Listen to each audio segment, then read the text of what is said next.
And frustrating details in this next story as more violence erupts downtown, this time at a coffee shop where security cameras even capture a 200-pound suspect hitting a woman, the woman who owns that shop, hitting her in the face and then hurting 3 Portland police officers during his arrest. So this guy, think about it, 200 pounds. Now, I weigh 300 pounds, but at one time I did weigh 200 pounds. And you can put that, you hitting a woman off guard and then hurting 3 police. Think about how strong this guy is, too. He's a pretty strong guy. He hurt 3 police officers. So his punch to that woman who wasn't looking must have devastated her. Now, here's my thing. You saw the people run up. They didn't want to get involved. If they had been glacier gliders, somebody would have tackled them. Been very strong language, he'd have been tackled.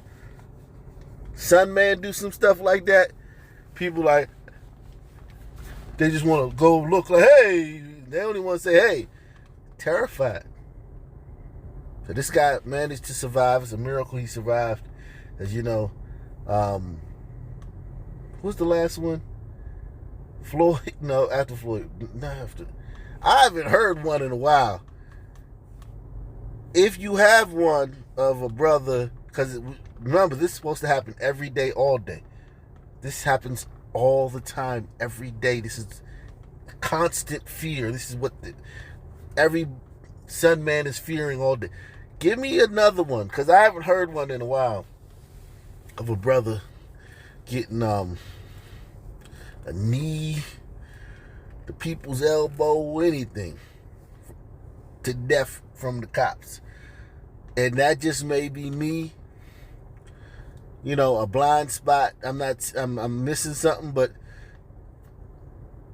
I haven't seen one in a while. It's drawing national attention. As more violence erupts downtown, this time at a coffee shop where security cameras even capture a 200-pound suspect hitting a woman, the woman who owns that shop, hitting her in the face and then hurting 3 Portland police officers during his arrest.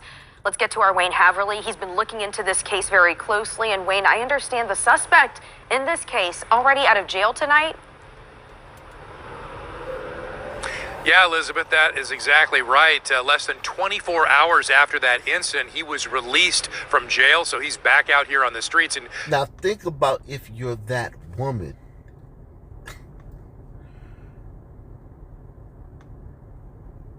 And you, like, she might be recovering, she's got life, she's doing something. She may not be watching the news. She just may be a typical liberal in Portland. You know, very unaware. Most liberals are very unaware of how this stuff really works. You can tell by the things they suggest.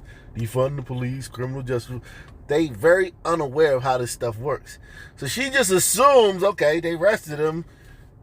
This, could you imagine the look on her face when this guy shows back up at the coffee shop?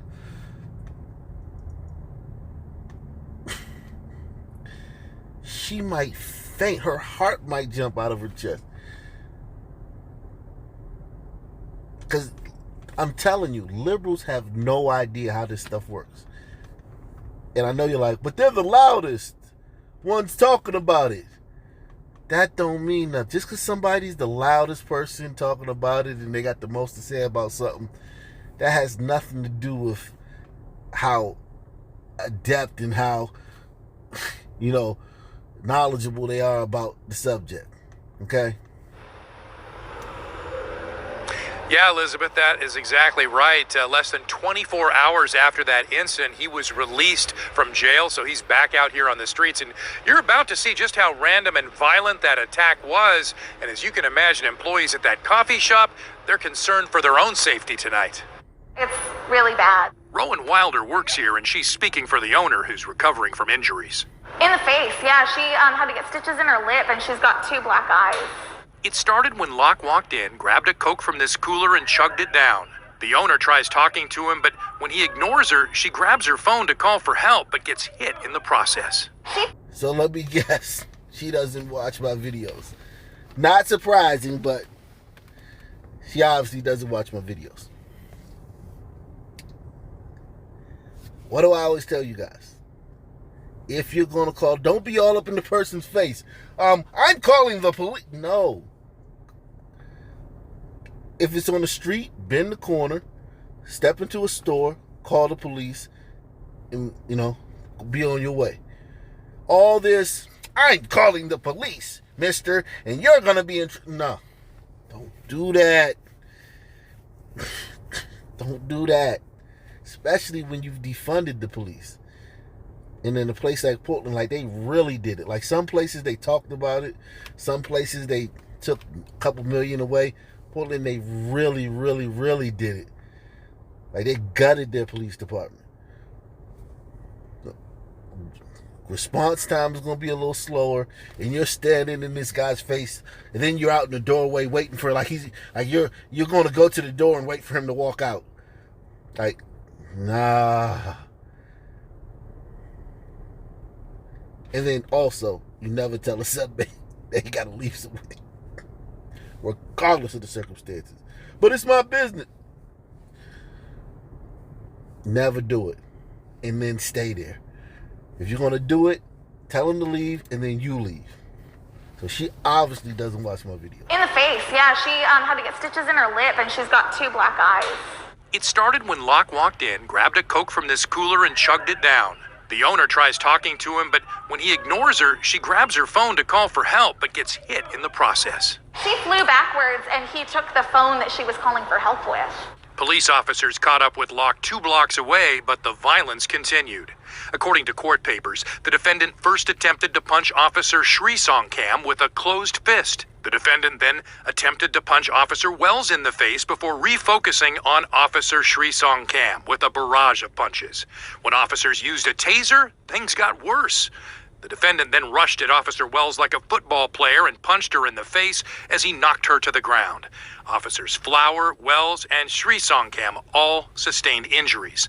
Locke was eventually booked on assault and robbery charges, but we're told the victim didn't get a chance to tell her full story in court. They told her to get on the Zoom call at 2:30. She got on early at 2:15. They were halfway done without her. Not only that, they released him after less than 24 hours. So now Locke is back on the streets, and employees at this coffee shop are deeply concerned. It's hard to be here. It's draining to be downtown. There's a reason that I don't spend much time downtown outside of my job, because it's sad. It's devastating. Now, I always tell you guys, they show you these clips for a reason. It's a reason that this is the clip they showed.